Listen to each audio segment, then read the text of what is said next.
Tonight we're going to look at a section of Pilgrim's Progress entitled The Palace Beautiful.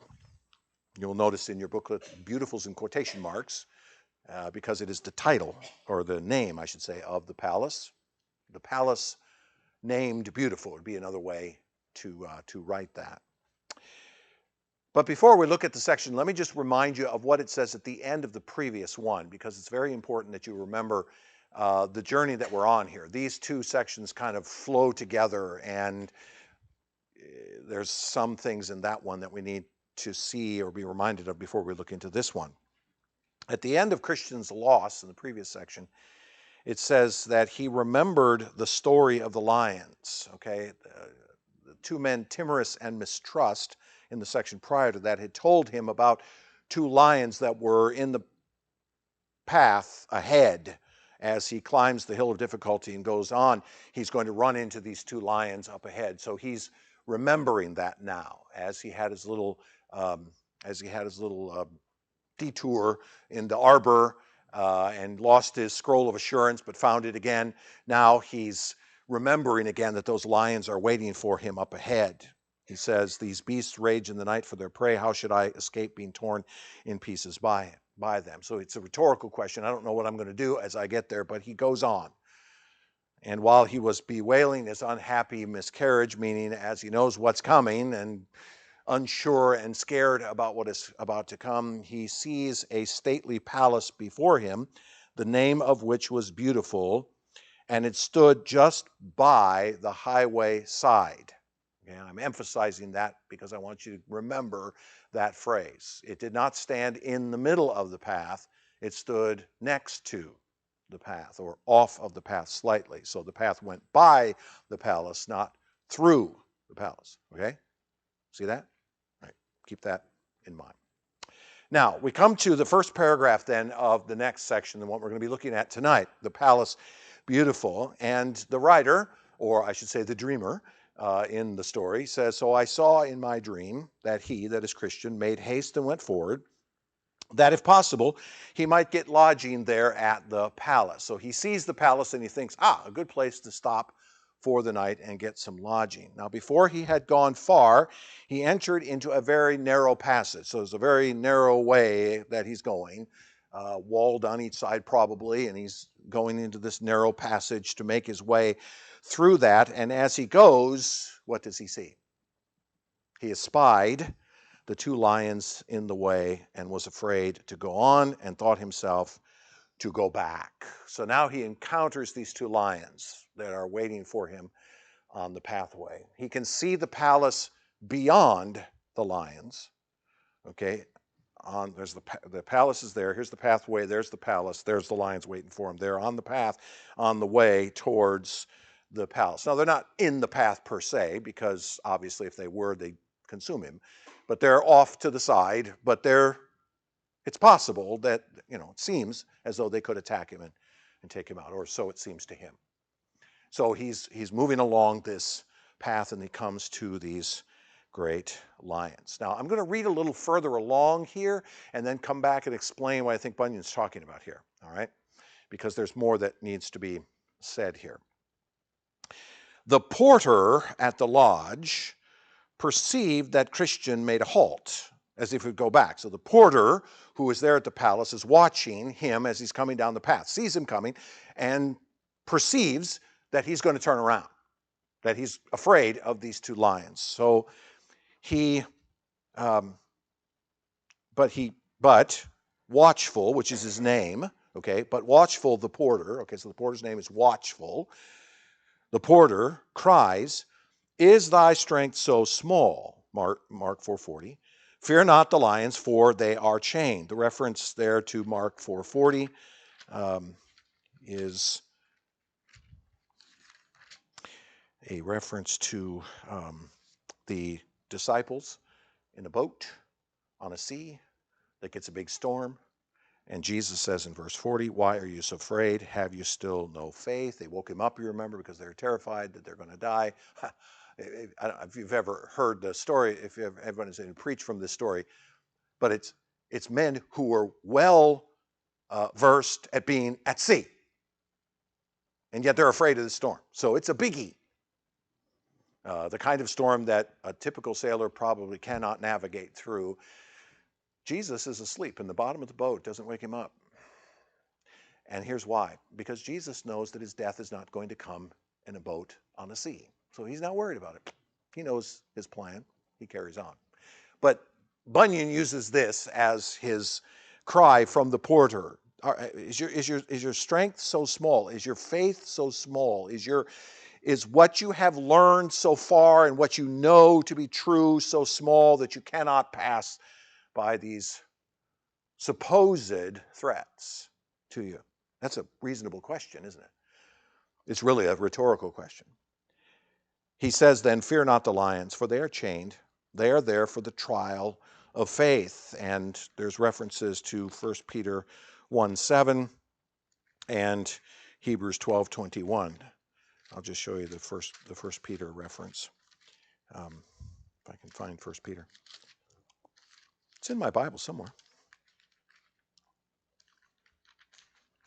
1 Peter. Let's see, 1 Peter 1:7. Verse 6, in this you rejoice, though now for a little while, if necessary, you have been grieved by various trials, so that the tested genuineness of your faith, more precious than gold that perishes those tested by fire, may be found to result in praise and glory and honor at the revelation of Jesus Christ. There's a big principle in that verse, which is that trials and tribulations and troubles are designed to increase your faith, because that's how faith grows. It grows through trouble. Your faith doesn't grow when times are good. Your faith grows when times are difficult. That's the paradox of Christianity. One of the paradoxes of Christianity. If you want to know how to grow your faith so you trust God more, ask him to help you trust him more. And guess what you're going to get? You're going to get trials and tribulations and troubles, which are going to help you, so that when you pass through each one, trusting in him, and he is faithful in each way, you become more and more confident that the next trial that comes is not going to consume you. You look into the face of the next trial and go, I'm okay. I'm trusting God in the midst of it. But you have to learn that. You have to learn that through what the Lord brings against us. They are there for the trial of faith and for discovery of the lack thereof for those that have none. In other words, these trials are going to do two things. One, they're going to increase your faith, but they're also going to demonstrate who doesn't have any faith. Timorous and mistrust, how did they respond to these two lions? They ran away. So the porter's right. The trial and the tribulation that comes is going to either increase your faith or cause you to run away. Those are the two possibilities, really. Keep in the midst of the path, and no hurt shall come to thee. Then I saw that he went on, that is, Christian went on, trembling for fear of the lions, but taking good heed to the directions of the porter. He heard them roar, but they did him no harm. Then he clapped his hands in success and went on until he came and stood before the gate where the porter was. So he navigates his way past the lions. Yes, he's afraid. Yes, it's troubling. Yes, he's not absolutely sure, but he goes forward. He presses forward, which is, precisely what the Christian is called to do in the midst of trial. Press on. We persevere to the end. He who perseveres to the end will be saved, right? So we persevere. We stand and say, I'm going to continue to trust in this God who has promised to me that Christ has saved me and that I am safe in his arms, so I'm going to go through this, whatever it is. Okay? Now, that's the larger general observation of this paragraph. But let me now stop and let's talk about what the symbolisms are here. What is Bunyan talking about here? What is he pointing to? It is almost universally accepted by commentators on this book that the Palace Beautiful is a picture of the church. The church.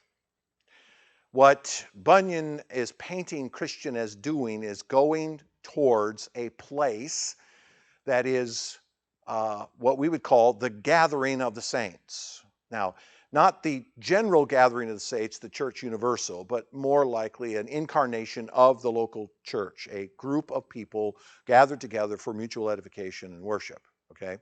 That's what almost everybody assumes that this is, and I agree with it. There's a number of evidences in this chapter to indicate that that's what Bunyan is speaking about.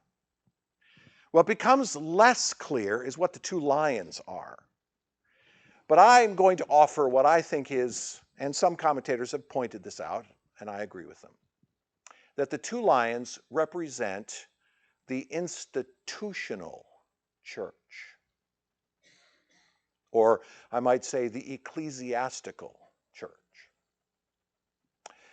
And Bunyan paints two of them in the path to represent the two great ecclesiastical churches of his day, which he saw as being a threat to true faith in the believer. Now, when I say ecclesiastical church is what I'm talking about. When I talk about institutional church is what I'm talking about. And who would be the two great institutional churches of the 17th century?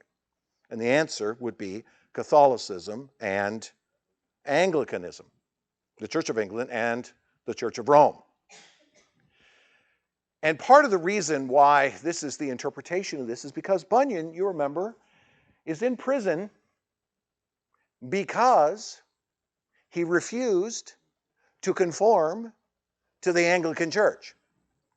He was preaching without a license given to him by the Anglican Church. And he perceived that the Anglican Church, along with the Catholic Church, it's basically its predecessor, that these two institutions are not in fact true churches at all, but are in fact institutions which can devour true faith out of those who go there. I think that's a reasonable explanation. Part of the reason that I interpret it that way, and I don't remember any commentator saying this, but I will bring it up myself. What kind of animal does he use here? He uses a lion. What does a lion typically represent?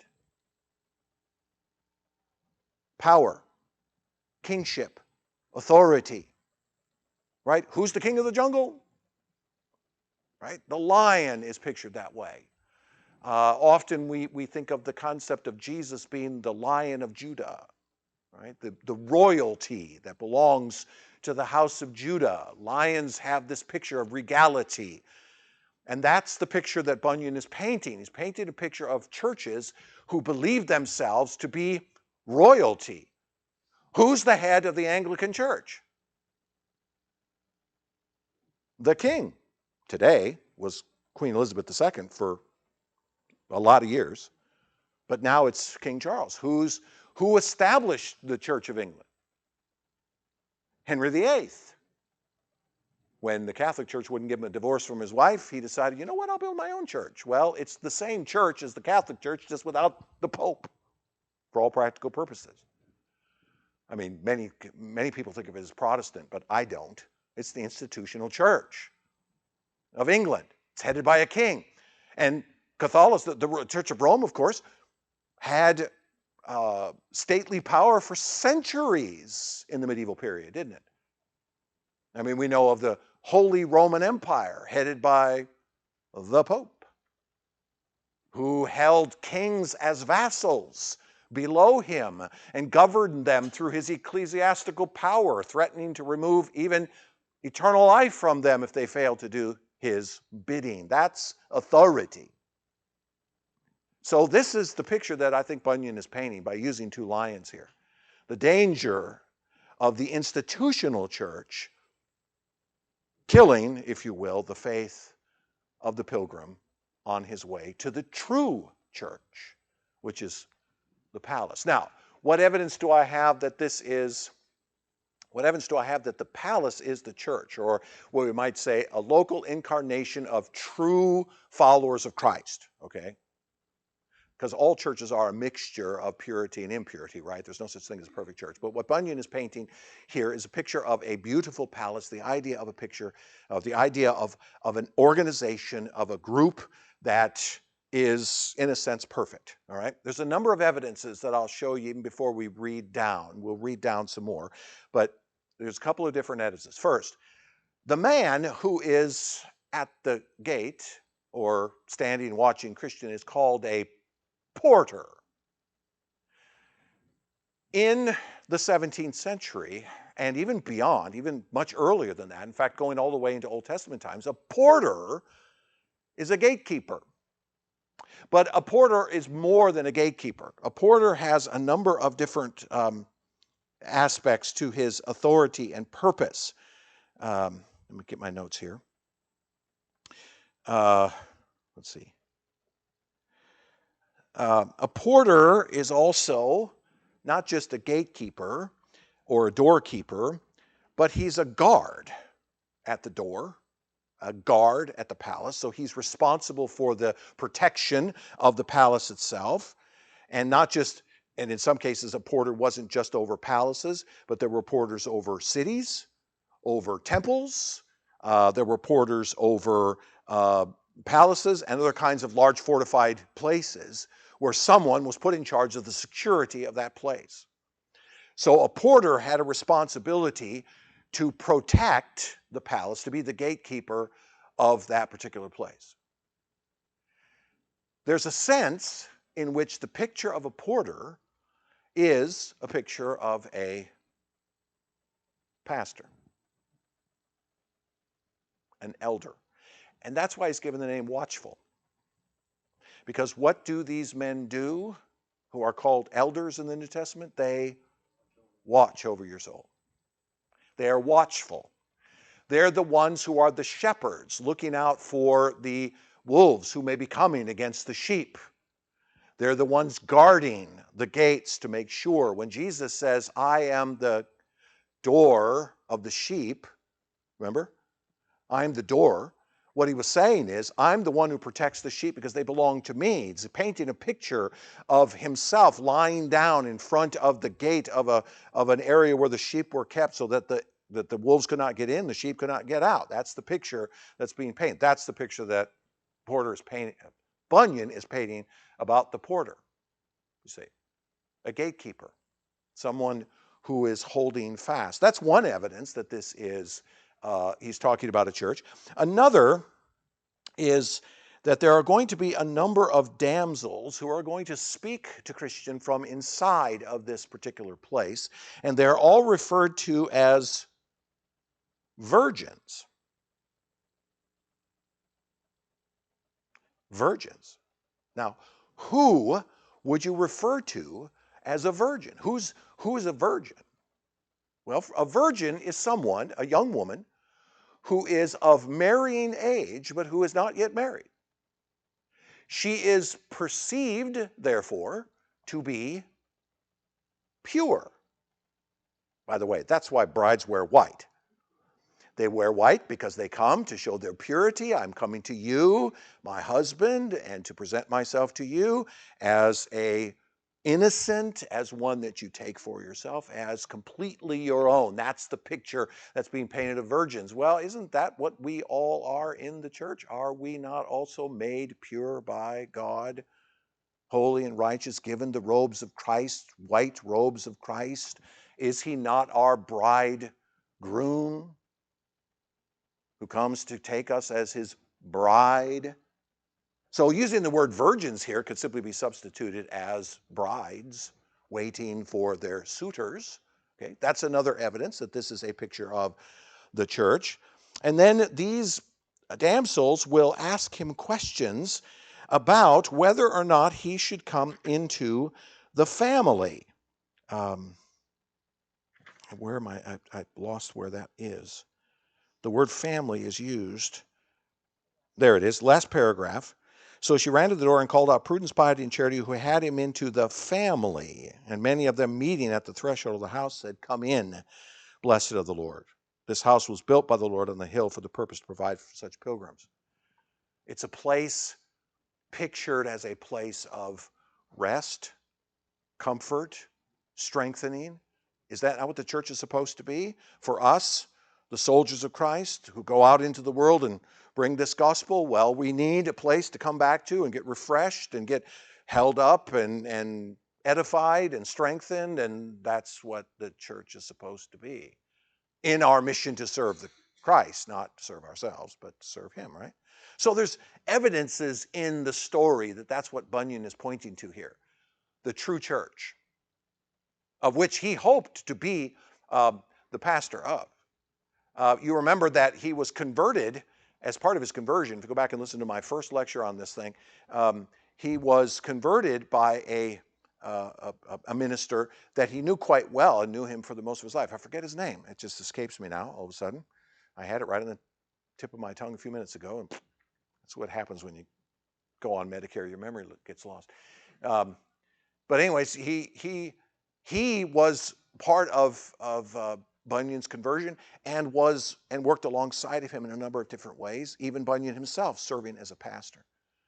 So when he writes, as he does here, he's picturing what Bunyan, perceives the church to be and the importance of the institution, and even more, the importance of making sure that only the right kind of people get in, as we'll see as we read on. So now we turn to paragraph 2.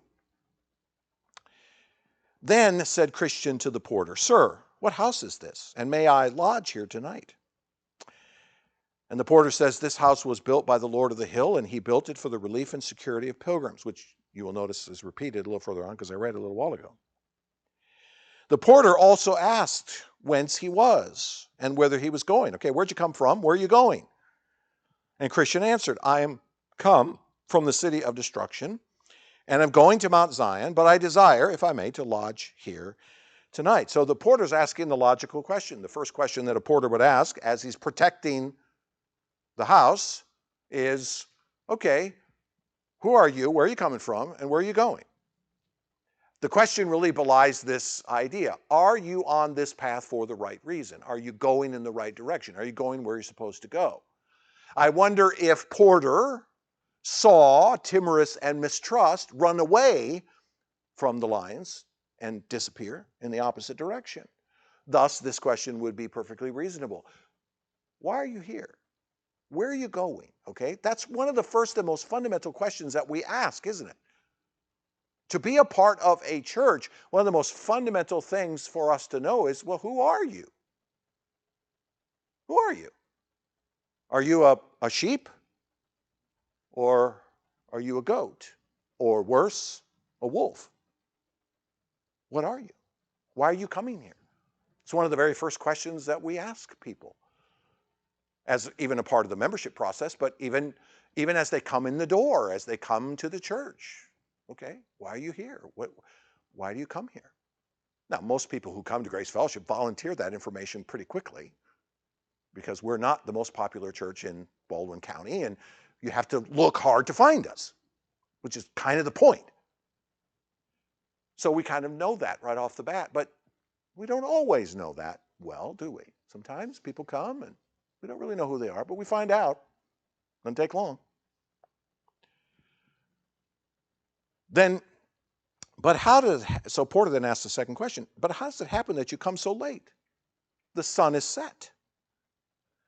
Now, why have you showed up here now at this time? That metaphorically, what this is a question of is not, why is it so late in the day that you came? The worship service started at 10, right? That's not the point. The point is, okay, why is it that you've just now come to the church on this journey? You should have been here long before. I guess the basic point of the question is, the basic assumption of the question is that the Christian, the one who's a true follower of Christ, should be a part of a local body. That should be an automatic for him or her. So the question belies this idea of, what's taking you so long to get here? Why aren't you involved in a body such as this all along? Okay, now again, it's an allegory. The details don't fit perfectly here, but the underlying idea is correct. We would ask someone who claims to be a Christian, how come you're not connected to a local body of believers? Why aren't you a member of that church? Why aren't you committed to that body in every sense, and also putting yourself under the accountability of that church as well as ministering in that body? Why aren't you doing that? Of course, the modern answer is, I don't need a church in order to worship God. And the response that we should have is, that ain't the biblical truth. That's a lie spun from the depths of hell. Christ has established his church as the instrument by which the saints are edified through the church that they worship. It's through the church that they minister. It's through the church that they're held accountable. It's the church that is the instrument that Christ has established, even to the point that Paul himself calls it the very body of Christ. Colossians chapter 2.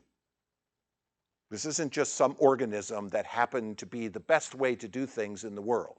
No, this is what Christ purposed for his Spirit to go out into the world and create. So here we are.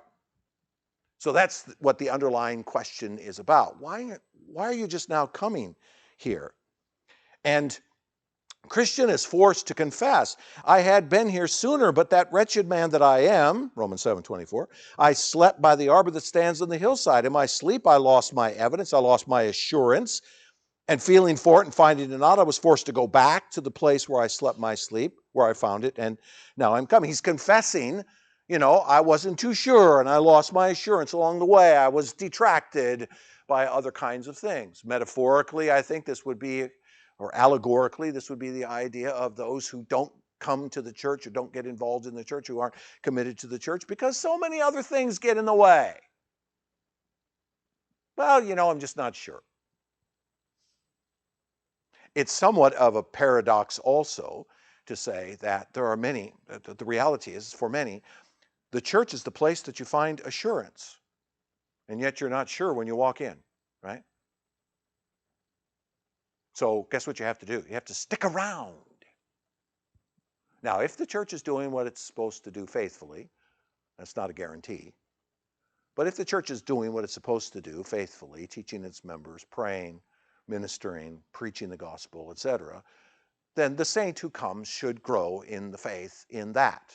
All right? And that's the assumption that Bunyan is making, don't you think? I mean, he's calling the palace beautiful because he sees it as a place that is doing what it's supposed to be doing. So these questions by the porter are asking Christian, who are you, and why are you here, and what's taking you so long to get here? Those are reasonable questions. They're at the core of what it means to be the church. Paul, and you can't read the New Testament without coming to the realization that Paul didn't think that every single person who claimed the name of Jesus was a part of the church, did he?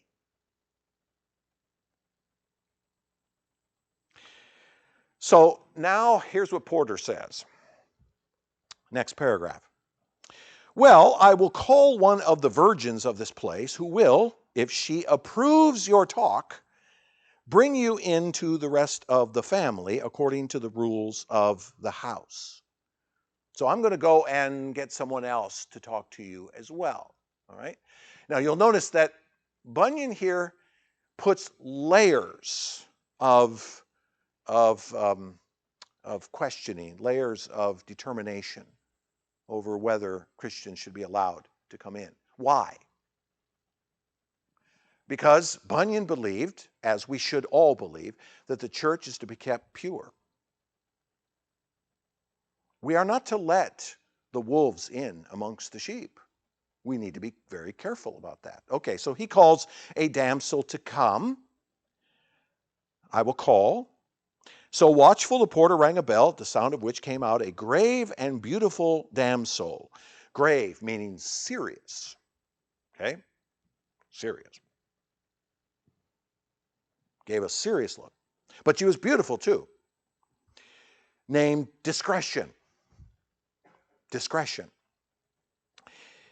Who, after conversation with him, could do as seemed good to her, even according to the law of the house. Now, there's two definitions to discretion that you need to consider.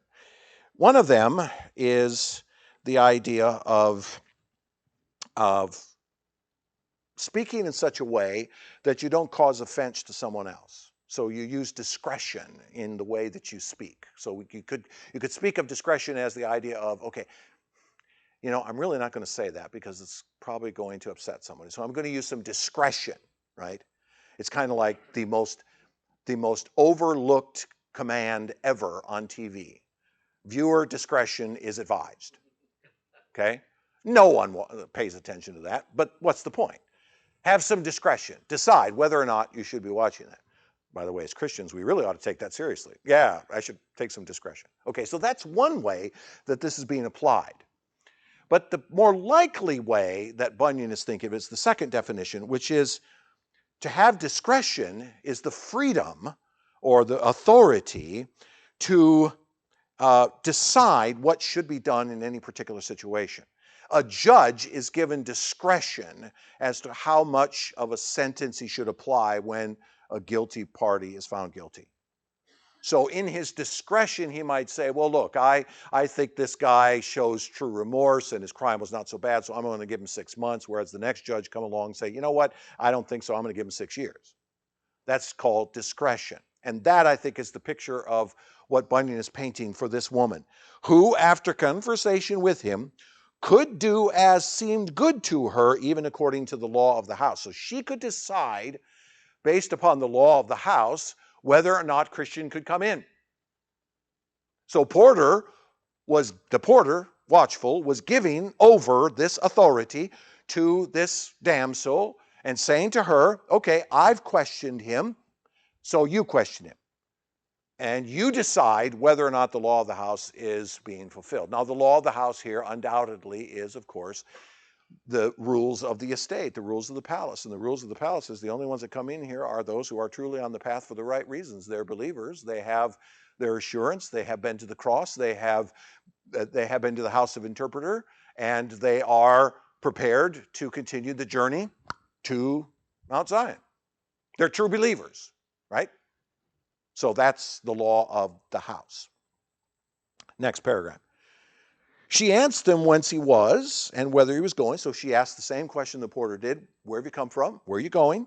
And he told her. She asked him also how he got into the way.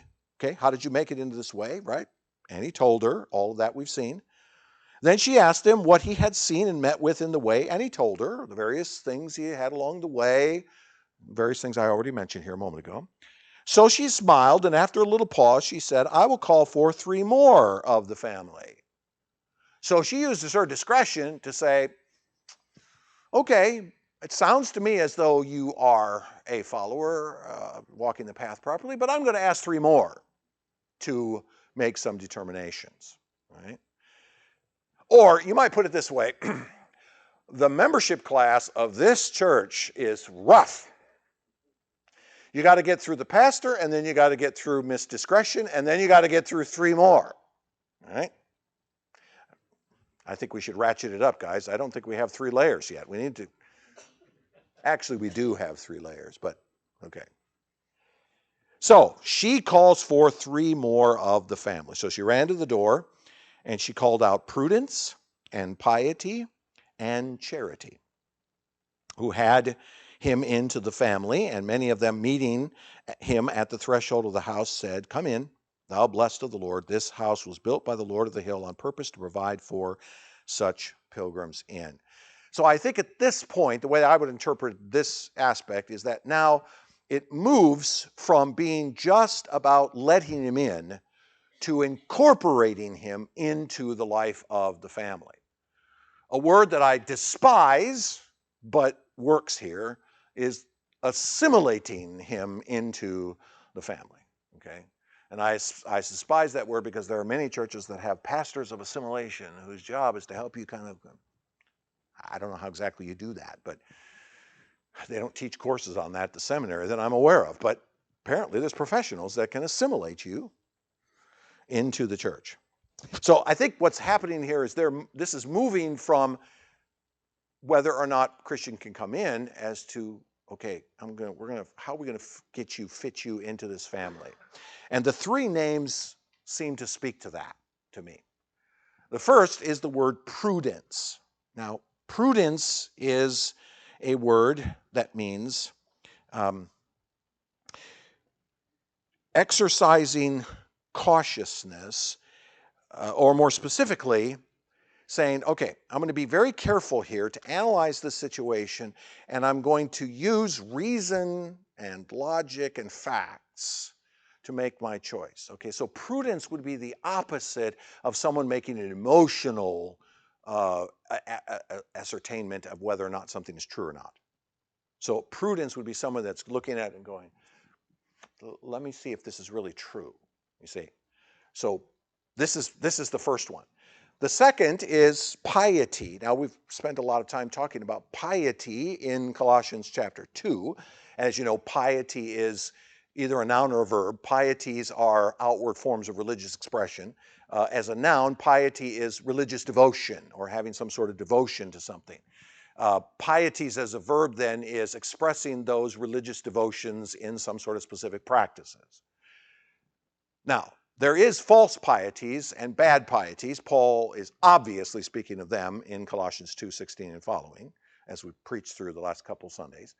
So he's clearly talking about pieties that are false pieties. They're outward expressions of religion that are not leading to holiness, but rather leading to simply outward conformity and religious practice and thinking that you're just before God on the basis of doing these things. Okay, those would be false pieties. But there are true pieties. The true pieties of the church would be laid out in the scriptures. Prayer, the preaching of the word, worship, ministries, things like that. Those are true pieties, right? Jesus condemned the pieties of the Pharisees because they did them for show. Okay, they stand on the street corner and pray loud prayers so that everybody can hear them. And Jesus says the right kind of piety would be to go into your prayer closet and pray to your Father in secret. That would be the right kind of piety. So prayer is a piety, but it can be done falsely or positively. In this case, it seems obvious that Bunyan is talking about pieties that are good. Okay, this damsel, this beautiful virgin, is clearly being portrayed as one who is of good form of piety. And then the final is charity, which is an Old English word for love. Okay, because in the King James it's faith, hope, and charity. In modern English translations, we change the faith, hope, and love. Okay, so charity is simply another word for love, but it can also have the connotation of the expression of love in charitable ways. So I think charity actually works better in many cases when we talk about love, because I think we've diluted the concept of love so badly in our society we don't really remember what it means anymore. But charity has a better connotation still, in the sense of doing something outwardly out of a sense of love for someone else. So these are the three characteristics that are being presented to Christian as a assimilation of the man into the family. These three damsels are coming to help him into the family in the hope that he too would be prudent and have piety and charity, right? That they would rub off, you would think, okay? So then he bowed his head and followed them into the house. So when he was come in and sat down, they gave him something to drink. Okay, so they gave him something to help him, right? Satisfied his thirst. Now again, this is an allegory, so it's more likely the idea of when you come into the church, you get the fellowship of believers, you get refreshed by being amongst believers, right? Okay, so they consented together that until supper was ready, some of them should have some particular fellowship with Christian for the improvement of time, meaning, okay, as we pass the time waiting for the supper to come, let's talk. All right, that's a simple way to say that. And so Prudence will speak first. And she asked him, how do you vanquish your annoyances? Or, okay, how do I vanquish my annoyances? In a modern context, that would be, well, I spray myself with off. Or I spray myself with some sort of bug repellent, right? How do I keep the gnats off me? That would be an annoyance. That's not what's being meant here, okay? Annoyances in this context would be, how do you deal with those things that strike at your faith? How do you deal with those things that come against you as you walk this path to the city of Zion? There were two annoyances that we just saw outside the door. How do you deal with those kinds of things? How did you deal with them as you walked past those two lions in the pathway? How do you vanquish your annoyances? How do you press on and not be overtaken by your doubts? And Christian answers, yes, when I think of what I saw at the cross, that will do it. My response, Christian says, is I look to Christ. I look to the promises that are made by God and pictured in the cross. I look to the cross. I see Jesus as the fulfillment of all the promises that God made in making his announcement to the serpent that he will crush your head. You will bruise his heel, but he will crush your head. There's a promise. I'm trusting the promise when I look at the cross. When we look at the cross, when we think of Christ on the cross, we think of him as satisfying everything that God had promised to do, to save a race of people from his own wrath, in essence. So how do you get past your annoyances? Simple. You focus on Christ. You go back to the cross. You run back to that thing that you know to be true, which is Christ died for me.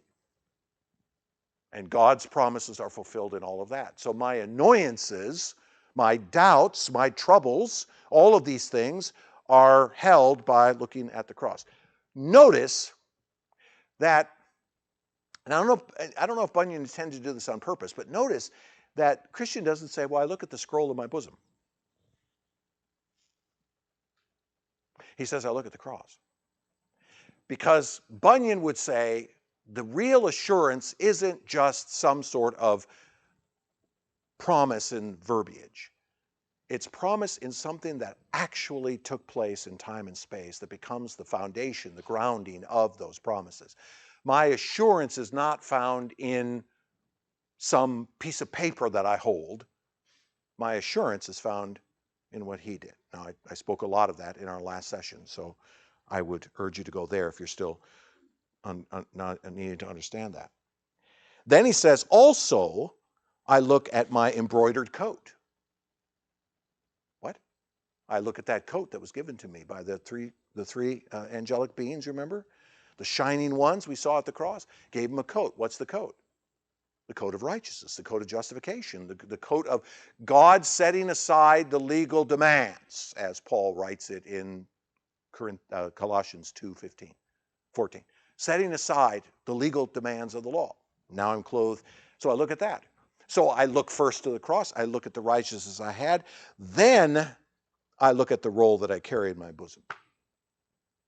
I look at that which I now possess as more of an experiential assurance along the way. I think that order is important. I think that order is important. First, to the cross.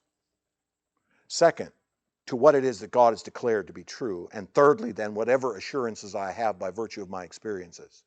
Those three in that order. That's important. And when my thoughts wax warm about whither I am going, that will do it. And he refers to Hebrews 12, that great passage after the great hall of fame of faith, where the writer says, therefore, since we are surrounded by so great a cloud of witnesses, let us also lay aside every weight and sin which clings so closely, and let us run with endurance the race that is set before us, looking to Jesus. Looking to who? Looking to Jesus, the author and perfecter of our faith. I know the ESV says founder, but I prefer author. The author and perfecter of faith. He's the one that created the faith in us, wrote it into us, and he's the one that's perfecting it in us, who for the joy that was set before him endured the cross, despising the shame, and is seated at the right hand of the throne of God. Whenever my thoughts about where I'm going, that will do it. It keeps me going to walk faithfully as I think of Christ in that place. So prudence is asking him these questions. Okay, give me the evidences that you belong in the church. A, I look to Christ. B, I hate it when you lose your train of thought, don't you? That was such a perfect setup too. How do I know you belong in the church? Number one, I look to Christ. Number two, I look to the justification that has been promised me in Scripture. And number three, I look at how he has carried me through the various things. That is the reason I should be in the church. She wanted to know why from a reasonable, rational sense, and he gave her the right answers. This is why you belong to the church. Then they appointed charity to converse with him. By the way, you'll notice he skips over piety. piety doesn't speak? You know why? You know why piety doesn't speak? Piety's easy for us. We're all pious people in one way or another. We all express our religious pieties. We don't really need to be asked about them. But Charity comes to converse with him, and thus she began, "Have you a family?" The perfect question for someone whose entire motivation is love. Because what would be something weighing on Christian? The fact that his family's not with him, and the fact that he had to leave them behind. That's why she asked this question. I have a wife and 4 small children. And why did you not bring them along with you? She's asking a love question. Why didn't you bring them along? And Christian wept and said, "Oh, how willingly I would have done it, but they were all of them utterly averse to my going on pilgrimage." They didn't want to come with me. It breaks my heart that that's true, but they didn't want to come. Remember, Jesus himself said, you're going to have to leave father and mother and brother and sister, right, in order to come and follow him. Because the true family is going to be the family that is under his headship, not of the world. And by the way, is that not what the church is? We should strive, always strive, to make Grace Fellowship Baptist Church a place where you are more in love with, in that brotherly sense, with the people in the church than you are with your closest family outside that doesn't know Christ. But what could they say for themselves? Why they came not? She asks. Okay, what was their excuse for not coming? Why, they were afraid of losing this world's foolish delights. So by one thing and by another they left me to wander in this manner alone. They wouldn't come with me because they weren't willing to leave behind the world to come to this place. Again, notice the answer. It's an answer of love. When we tell somebody, listen, if you want to come to Christ, you're going to have to leave the things that you cherish. That isn't being mean. That's being loving. We're telling them, if you really want to follow Christ, you're going to have to give him everything, which means you're going to have to give up. And by the way, that is what the word repent means, to turn away from. So we're going to repent of this world, and we're going to follow after Christ in faith. And so her question is perfectly legitimate. Why wouldn't they come? Because they didn't want to leave behind the stuff of the world. I was willing to do so, by implication. I was willing to leave behind the things of this world. Indeed, if thy wife and children have been offended with thee for this, they thereby show themselves to be implacable to good, meaning incapable of becoming good. Implacable is immovable. Implacable to good, and thou hast delivered thy soul from their blood. Or, to say it more simply, you are no longer held accountable for them because they made their choice, and you have done what the Lord has called you to do, so their judgment is on their heads. And sometimes that's an important thought. In Ezekiel 3:19, it says, "But if you warn the wicked, and he does not turn from his wickedness or from his wicked way, he shall die for his iniquity, but you will have delivered your soul." You know what? It's a terrible thing to have family members who do not love Christ as you do. It's a terrible thing. But we must be very careful that we do not artificially make them into Christians just to satisfy our own souls. Preach the gospel faithfully, asking the questions that prudence and charity are asking to make sure that those who truly are saved are part of the church. We shouldn't be embracing those who are not, simply because it makes it easier to deal with them or to soothe our own conscience that they're such and such. I'll give you an example. I know for a fact that my father was never a believer. Now, the Lord could have saved him. I don't know. I'm not aware of his salvation. So I'm not going. I'm not going to judge him. It's not my place to judge where he is. But I saw no evidence of faith in him. And it's sad to me that my father did not know Christ when he left this world. But you know what? I'm not guilty over that. There are many today who would say to me, why didn't you preach the gospel harder and convince him? And the answer was, he was implacable. He wasn't going to be changed, no matter what I said. Trust me, he heard the gospel many times. He had opportunity to repent. He did not.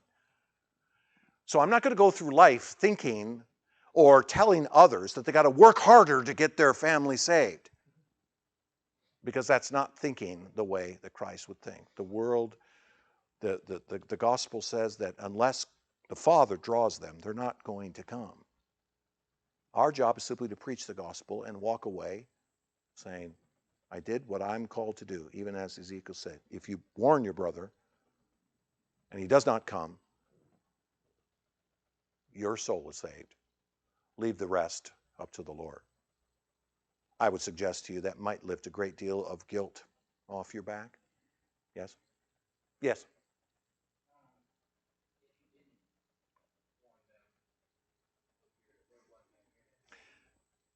No. Yes, you should have. And yes, you'll be held accountable for not doing so. But to say, is their blood on your head? No. Their destiny is in them, not in you. Their destiny stands with God, not with you. God doesn't hold you accountable for the destiny of another. That would be inconsistent with the scriptures. Your responsibility is to preach the gospel. If you didn't do that, okay, then you should feel some shame about that. But you shouldn't feel shame over the destiny that they had. I'm not ashamed over the destiny of my dad. And I'm not ashamed because I preach the gospel to him. But I'm not going to walk around with a load of guilt thinking that it's my problem that he's not in the kingdom. His blood is on his head. Okay? That's a good question, though, because that's at the heart of the problem, isn't it? So, Christian comes to the church. And he comes to this palace, this beautiful palace that's designed to be a place of comfort and help. And he is questioned by those who are there. Just as one aside, very quickly, it mentions at the end of page 19, so when he was come in and sat down, they gave him something to drink and consented together that until supper was ready.